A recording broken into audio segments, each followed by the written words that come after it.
How does YouTube create recommended videos for its users?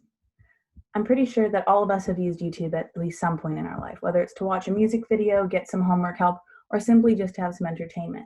And we've also all had videos recommended to us on YouTube. But let me take a second and quickly break down what it really means to be in YouTube's recommended videos. It's basically a group of videos that YouTube programmers create to give people their new personal things to watch, whether it's on their likes and dislikes, or it's things that they frequently watch, or it's some sort of creator that they seem to watch all the time. And you might be thinking, how the heck does this involve math? Well, let me tell you. It's actually a complex multi-class factorization problem that to a normal person looking at this is super confusing, and it's full of a bunch of nonsense that we can't understand. But let me tell you, it's a lot simpler than it looks. When looking at this problem at first, it can be super confusing before it's even broken down to the point where it can be simply explained. Just looking at this personally gives me a headache. Now let's look at it a different way. When you look at it in a flowchart sense, you kind of can get more of a sense of what's going on. It doesn't fully make sense because there's words that you might not know, such as video corpus and candidate generation, and that's completely fine. Let me break it down for you even more. I'll bring it into terms that we can all understand. I'm just going to break it down as much as I can, and it's a lot simpler than you think it could be. So forget about everything we saw before. This is the same problem, but it's made for normal people that aren't programmers to understand. So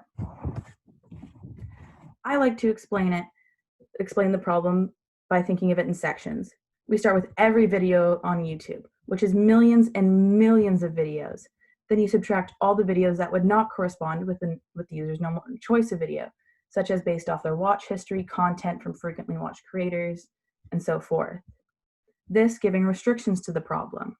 Then we subtract the user's preferred style of video, such as length, type of content of video, once again forming restrictions. Still sounds kind of complicated, right? I know. But here, let's stop real quick and put this in a hypothetical problem. You're a worker at YouTube, and you have to find out what to recommend to Ella. Ella watches a lot of school-related videos and music videos. Her most watched channels are Crash Course and Harry Styles.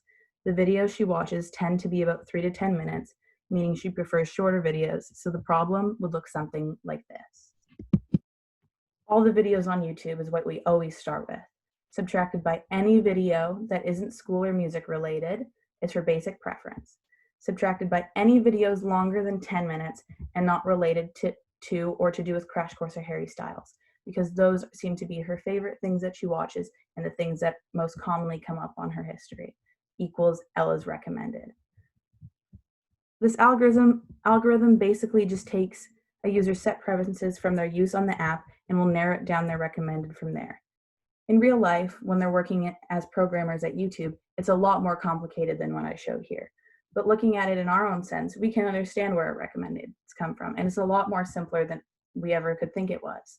It's simply just a subtraction problem, even though in the actual job, it's way more complicated than that because they're solving for thousands and thousands of people. Whereas right now, it's just between you and me, and we're just talking about one person.